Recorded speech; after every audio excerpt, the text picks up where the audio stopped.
오늘 우리에게 주시는 하나님의 말씀은 고린도전서 15장 35절에서 49절 말씀입니다. 고린도전서 15장 35절에서 49절 말씀, 제가 가진 성경으로 신약성경 284쪽에 있습니다. 오늘 이 본문을 가지고 죽음을 넘어 영광으로 라는 제목으로 하나님의 말씀을 전하도록 하겠습니다. 여러분, 사람은 누구나 언젠가는 다 이 땅을 떠난다, 죽는다는 것을 다 알고 있습니다. 아무리 젊고 건강한 사람이라도 언젠가는 이 땅을 다 떠나게 되죠. 하지만 죽음을 늘 내 이야기가 아니라 다른 사람의 이야기 같고 아직은 나와는 상관없는 이야기라고 생각할 때가 많죠. 그런데 어느 날 가까운 사람의 장례식에 다녀오거나 또 내 몸이 예전 같지 않다라는 것을 느끼면, 또한 이 병원에서 예상하지 못한 이야기들을 듣게 되면 죽음에 대해서 좀 진지하게 생각을 하는 것 같습니다. 그렇다면 사람이 죽으면 어떻게 될까? 이 죽음 이후의 세상은 어떨까? 그 모습은 어떠할까? 이렇게 일반적으로 생각을 할 수가 있겠죠. 근데 이런 질문은 우리들만의 질문이 아니라 고린도 교회 성도들도 이와 같은 질문을 했습니다. 우리 35절 다 같이 한번 읽어볼까요? 35절입니다. 시작. 누가 묻기를 죽은 자들이 어떠한 몸으로 오느냐 하리니. 여러분, 죽은 사람이 어떻게 살아나는가? 다시 살아난다면 어떤 몸으로 살아나는가? 이 질문이죠. 어쩌면 당시 사람들에게도 부활이라는 것은 쉽게 믿을 수 없는 이야기였습니다.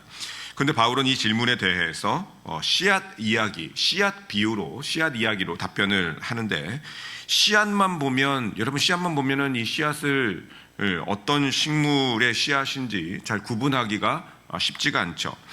그런데 여러분, 그 씨앗에 보면 그 씨앗에 눈이 있지 않습니까? 씨앗 안에 눈이 있는데 그 눈에 그 유전자 정보가 다 들어 있습니다. 그래서 씨앗을 심으면 씨앗이 없어지니까 죽는 것처럼 보이지 않겠습니까? 사라지는 것처럼 그 씨앗이 보이죠. 그렇지만 하나님은 그 씨앗의 눈에 그 씨앗의 유전자 정보를 넣어서 바로 그 자리에서 유전자 정보대로 새로운 생명을 시작한다는 것입니다. 씨앗이 겉으로 봤을 때는 썩어지고 없어져 버리는 것처럼 보이지만 그 안에서 심게 되면 뿌리를 내리고 줄기가 나오고 꽃이 피고 열매를 맺게 됩니다. 바울은 성도의 죽음도 바로 이와 같다, 이렇게 설명을 하죠. 우리의 죽음은 씨앗처럼 없어지는 것처럼 보이지만 그것이 끝이 아니라 새로운 시작이 될 것이다. 또 썩어짐은 마지막이 아니라 부활의 영광으로 가는 과정이다. 이것을 사도 바울은 설명하고 있습니다. 오늘 말씀을 통해서 죽음보다 크신 하나님의 능력과 부활의 소망을 함께 살펴보기를 소망합니다. 우리 첫 번째 메시지는 하나님은 죽음 같은 자리에서도 새 생명을 준비하신다는 것이죠. 35절에서 사람들이 던질 수 있는 질문을 먼저 꺼냅니다. 죽은 사람이 어떻게 다시 살아날 수 있는가? 다시 살아난다면 어떤 몸으로 살아나는가? 이 질문입니다. 35절 말씀이. 여러분, 사람이 죽으면 몸은 이제 흙으로 썩어서 흙으로 돌아가지 않습니까? 그래서 사람의 생각으로는 이 썩었는데, 흙으로 돌아갔는데 어떻게 부활이 될까? 이해가 되지 않죠. 근데 바울은 이 질문 앞에서 길게 논쟁하지 않고 우리와 아주 가까운 그러한 곳에 있는 그 예를 듭니다. 36절 같이 한번 읽어보겠습니다. 36절입니다. 시작. 어리석은 자여, 내가 뿌리는 씨가 죽지 않으면 살아나지 못하겠고. 사도 바울은 너희들이 쉽게 이 농사 짓는데 뿌리는 그 씨앗을 보라고 말합니다. 씨앗은 땅에 심길 때 다 없어져 버리니까 죽은 것처럼 보이겠죠. 흙 속에 묻히고 겉껍질은 갈라지고 사라지는 것처럼 보입니다. 그런데 그것이 끝이 아니라는 것이죠. 바로 그 자리에서 새 생명이 시작이 된다는 것입니다. 작은 씨앗 하나가 땅에 묻히면 싹이 나고 줄기가 나고 또 꽃이 피고 열매를 맺습니다. 사람의 눈에는 씨앗이 없어지는 것처럼 보이지 않겠습니까? 그러나 하나님은 그 안에서 새 생명을 준비하고 계신다고 하죠. 사도 바울은 이것을 부활로 설명을 합니다. 사람이 죽으면 화장을 하던 매장을 하던 수목장을 하던 몸은 흙으로 다 돌아가지 않겠습니까? 근데 이것이 씨앗이 땅 속에 묻히는 것과 같다. 그러나 씨앗이 끝난 것이 아니라 땅 속에 묻혀서 썩으면 새로운 생명이 시작이 되는 것처럼 성도의 죽음도 끝이 아니다. 우리 37절과 38절을 한번 읽어보겠습니다. 시작. 또 내가 뿌리는 것은 장래의 형체를 뿌리는 것이 아니요 다만 밀이나 다른 것의 알맹이 뿐이로되 하나님이 그 뜻대로 그에게 형체를 주시되 각 종자에게 그 형체를 주시느니라. 여기서 중요한 말씀은 하나님이 그 뜻대로 그에게 형체를 주시되 씨앗 안에 형체와 생명을 이미 넣으신 분이 하나님이라는 말씀이시죠. 때가 되어 그것을 자라게 하시는 분도 하나님. 우리의 부활도 마찬가지라는 것입니다. 우리가 스스로 다시 살아나는 것이 아니라 하나님께서 우리에게 이미 그리스도인들의 몸에 그러한 유전자 정보, 이 부활의 정보를 넣어 놓으신 것이죠. 그래서 하나님께서 다시 살리시는 것입니다. 우리를 창조하신 하나님께서 썩을 몸을 영광스러운 몸으로 변화시켜 주셔서 새 몸을 주신다. 이것이 오늘 사도 바울의 말씀입니다. 예수님의 이 부활하신 몸, 우리가 생각나지 않습니까? 예수님의 부활하신 몸, 이 부활체라고 하는 이 부활하신 몸, 단순한 영혼이나 환상이 아니었습니다. 제자들이 보고 만질 수 있는 실제 몸이었죠. 예수님은 제자들에게 손과 발에 못자국을 보여주셨고 음식을 잡수시기도 하셨습니다.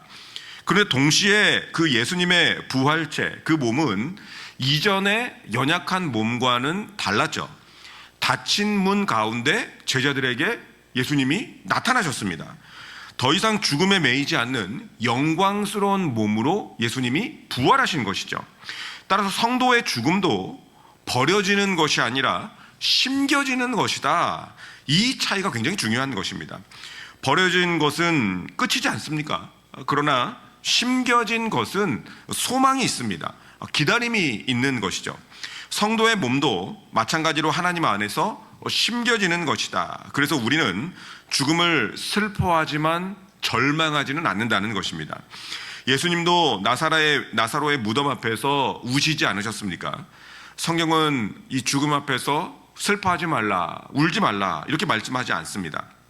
성도는 울면서도 그러나 소망을 잃지 않는 존재. 왜냐하면 죽음이 마지막이 아니기 때문입니다. 예수님도 무덤에 묻히셨습니다. 묻히셨을 때 얼마나 많은 제자들과 아는 사람들이 슬퍼했겠습니까? 사람들은 끝났다고 생각하고 또 가까이 있었던 제자들은 절망을 했겠죠. 그런데 사흘째 되던 날 하나님은 예수님을 다시 살리셨다는 것이죠. 그래서 그 무덤이 끝이 아니라 부활의 통로로 쓰임받은 것이었습니다. 그래서 십자가는 실패가 아니라 우리를 위한 구원의 길이 되었던 것이죠. 그러므로 내 눈에 끝난 것처럼 보여도 하나님께는 끝이 아니라는 것이죠. 내 눈에는 땅 속에 묻혀서 썩는 것처럼 보여도 하나님께는 심겨진 것일 뿐입니다. 심겨진 것. 내 눈에 사라지는 것처럼 보여도 하나님께는 이 새 생명을 준비하는 과정인 것입니다. 하나님은 이 죽음 같은 자리에서도 얼마든지 이 새 생명을 준비하실 수 있는 분입니다. 여러분, 이 부활의 소망을 붙들고 승리하시는 저와 여러분들이 되시기를 축원합니다. 두 번째 메시지는 하나님은 약한 몸을 영광스러운 몸으로 바꾸신다는 것이죠.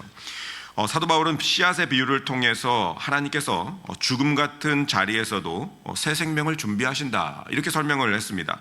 그리고 이제 한 걸음 더 나아가서 부활한 몸은 어떤 몸인가? 우리 42절을 같이 한번 읽어보겠습니다. 42절 시작.